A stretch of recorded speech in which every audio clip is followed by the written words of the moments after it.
Hello everybody and welcome back to my channel. And can we all just take a moment to appreciate the lighting? I think I finally got it down in here. Look, I'm no longer looking greasy. I'm no longer looking blown out. It's beautiful. It's beautiful. And I know what you're thinking when you clicked on this video. You're thinking another freaking Lumity video, but just hear me out like 1 second. Like any queer adult who watches way too many cartoons, I absolutely love the Owl House, and Lumity has given me everything I could have ever asked for. An enemies to friends to lovers story with a character that's literally sunshine personified, and another character who starts off as a bully but slowly redeems herself over the course of the series. Lumity and the Owl House have been important in the world of animation for so many different reasons. But let me back up a second. For those of you who don't know, and yet somehow felt compelled to click on this video, what exactly is the Owl House?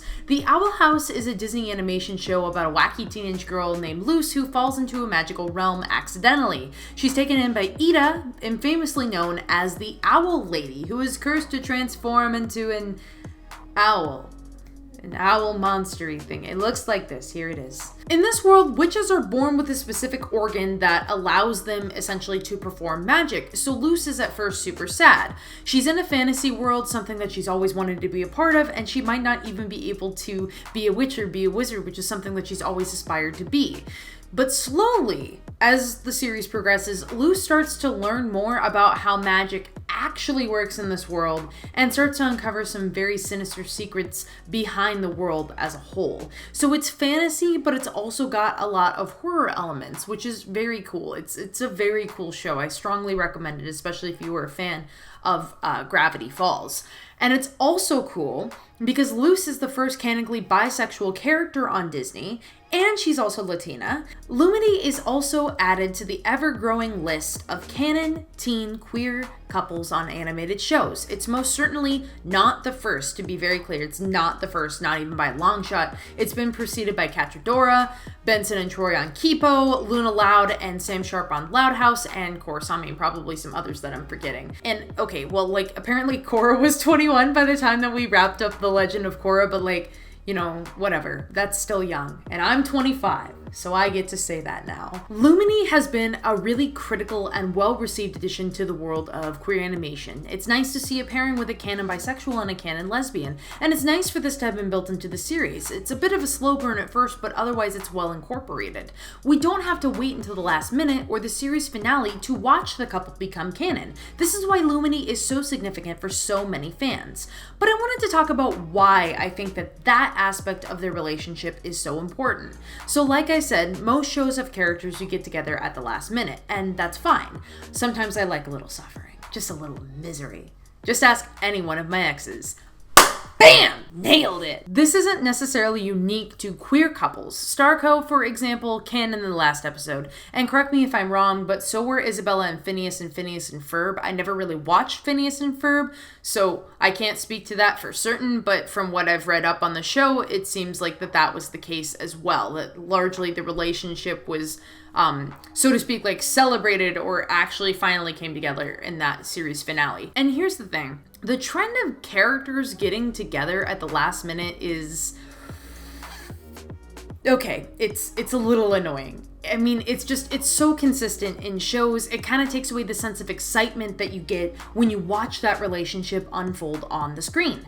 Sometimes it feels like none of the moments building up to it are going to matter in the end because you never get to see how it pans out. It also takes away that excitement because you know that this will they, won't they isn't going to have a resolution until the series finale, and unless the creators are absolutely ruthless, they're gonna end up together like regardless, so it's kind of like you're sitting there like, what's the point? Darren Nefsey, what's the point? Anyways, this was, as I've mentioned in previous videos, one of the biggest issues with Starco, and specifically in this video. I think this was my reboots video. Starco was inevitable. This was communicated to us from the get-go, and if you didn't think it was communicated to us from the get-go, most certainly from the episode when they did the Blood Moon Ball, that they were tethered to each other forever through this pact underneath the Blood Moon, and there was no way that they were going to be able to overcome the Blood Moon or sever that connection, blah blah blah, and yet somehow 3 seasons So much time was wasted on the will they, won't they aspects of their relationship, which I largely believe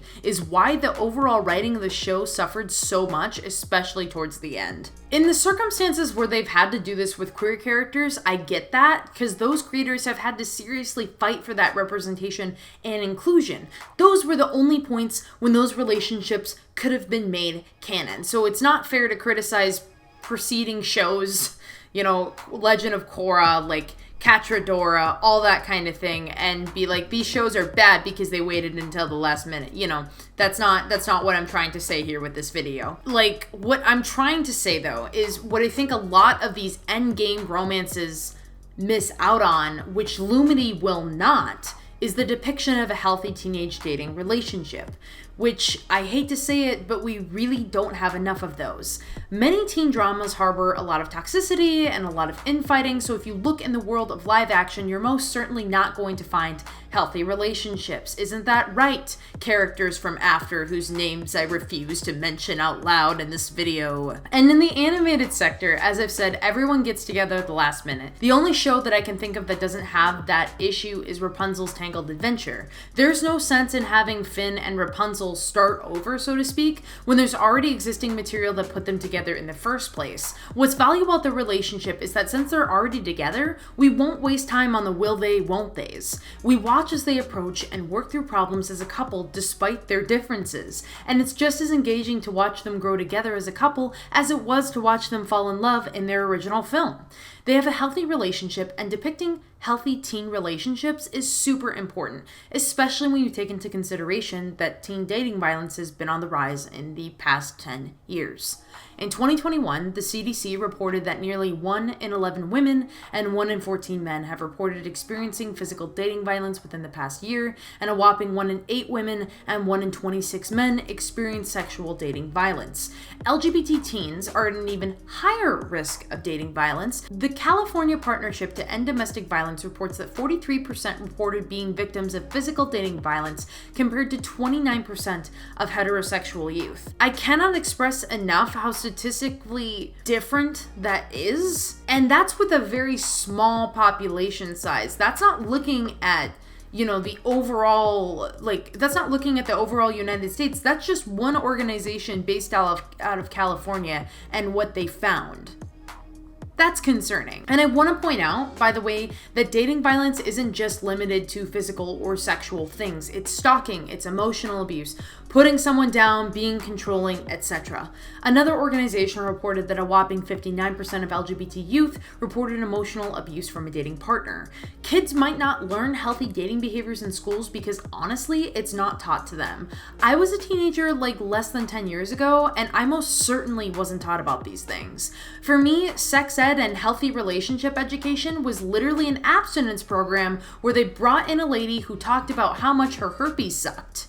Not a whole lot of useful information there, but it's very cool that someone got paid to come to our school and, rant about their poor life choices rather than give us valuable information like where I could get a birth control pill if my parents wouldn't let me get on it, where I could get condoms, where I could get any kind of help whatsoever. There's no help for you. You get to suffer. That's what I was taught. When you don't educate kids on what healthy dating relationships look like, they tend to fall into bad ones, as I did. And for those of you who sit here and somehow want to bring this up like it's a point that's valid, what about their parents? Well, kids might not have good examples at home either. So when I see a lot of these slow burn romances on TV, I'm just like, there's nothing wrong with it, necessarily storytelling wise, and moralistically it's not wrong either. But I do sit there and think, wow, writers are really missing out on this opportunity to help their vulnerable audience. And it's important for teens to know what a healthy relationship looks like. And Lumity, although a very newly canon relationship, really nails this. Amity and Luce don't start off as friends in the series. Amity's a bully and she doesn't really have a good home life. But when she's introduced to Luce, she slowly starts to break down her walls and unlearn a lot of the toxic ideas that her parents ingrained in her. One thing that I really like about Lumity is the communication that they have.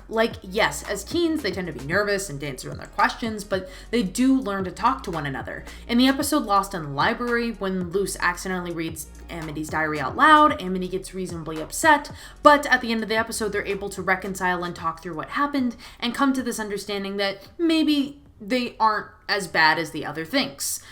And in Adventures in the Elements, while still somewhat uncomfortable with each other, they team up to rescue their loved ones from the monster. And additionally, they kind of get excited about the idea that they're going to be going to Hexside Academy together, and they're going to be a part of the same class since Luce discovers that she can use magic in that episode. In understanding Willow, Amity has to come to terms with how she mistreated Willow, and Luce is present at some of Amity's meanest and honestly worst moments. But Amity doesn't shut down at this. She doesn't shy away from the fact that she's done bad things, and Luce doesn't judge her for it. Amity admits as to why she treated Willow that way, doesn't ask for forgiveness, and just makes an effort to be better to people in the future. And, by the way, let's not forget about the entirety of Grom Knight, the Golden Goose, the creme de la creme that is Grom Knight. Amity and Luce are also very supportive of one another. In the first season, there are multiple instances of them saving one another, and in the latest season, Amity tries to help Luce find a way to get back to the human world. And what I like about Amity is that she's not selfish. Luce going back to the human world may mean that she won't ever see her again, but Amity's not going to sit there and whine about it, even if this worries her. She's not going to make this all about herself and be like, why, Luce? Why would you ever want to see your mother again when you have me? You know, she's not ridiculous like that. She's very mature, and like she just friggin' helps. And like the character growth, guys, from like this to this, and in just 2 seasons. So I mean, I'm happy to see a show where a queer couple isn't just canon, but it's pretty healthy and they take care of each other. It's a delight to watch that play out, and I think it's really important for its targeted teen audience. So, I mean, this video as a whole, I was making it because I wanted to praise the Owl House crew for this, but I also really just wanted an excuse to talk about Lumity, and also to advocate that other writers and showrunners consider the importance of what I'm saying. If you're writing a romance into the show, consider not having that be the end goal. Oftentimes, it's really not necessary. And again, if you write it in a healthy way, that's great for your young audience to see. I'm very sad that the Owl House has had its 3rd season cut so short in its prime. Thank you, Mouse. Thanks a lot. Love it. Thank you. But I'm hoping that even with the 3rd season cut so short, that we'll have a happy and fulfilling ending to their story. Or I will just spend the rest of my life crying myself to sleep. Done it for the first 25 years, I can keep doing it. So thank you so much for those of you who watched this video until the end. If you liked it, please leave a like. It really does help the channel out. Also consider subscribing. And when you subscribe, be sure to hit the notifications bell so you get updates on when I upload future episodes. Without further ado, thank you all so much for watching. Bye! I would like to give a very special shout out and thanks to my patrons, AceWolf741, Deep Dive Dylan, D. Roberts, Brian White, Deevil J, Caleb Putnam, Robin Harper, Bob Conway, Cody Webb, and Maticus Sama.